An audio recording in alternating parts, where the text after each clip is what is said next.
नमस्कार, माझं नाव किमया जगदीश कांबळी आहे। मी तृतीय गट मध्ये सहभाग घेत आहे। मी इयत्ता 7वी शिकत आहे। मी 12 वर्षाची आहे। माझ्या शाळेचं नाव नारायणा विद्यालय आहे। मी नागपूरला राहते। मी षष्ठभव्य राज्यस्तरीय संस्कृती संवर्धन आळंदी पुणे या स्पर्धेमध्ये भाग घेत आहे। मी निसर्ग म्हणजेच प्रकृतीवर अर्थासहित 2 श्लोक सादर करणार आहे। श्लोक 1। शाश्वतं प्रकृती मानव संगतं संगतं खलु शाश्वतं सत्व सर्वधारकं सत्व पालनकारकं वारावायु व्योमवरी जागतं शाश्वतं प्रकृति मानव संगतम।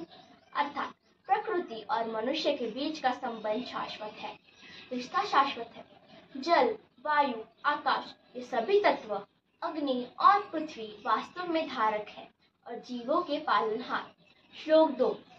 दशकुप्समावापि दशवापि समोन्द्रः दशांद्र समपुत्रो दशपुत्रो समोद्रमु।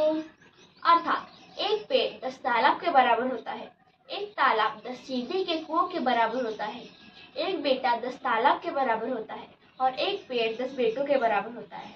मी झाडे लावा झाडे जगवा हा संदेश देण्याचा प्रयत्न करत आहे, म्हणून आपण जास्तीत जास्त झाडे लावावी। माननीय श्री आदिनाथ सातपुते सरांना स्पर्धेसाठी खूप खूप आभार मानते।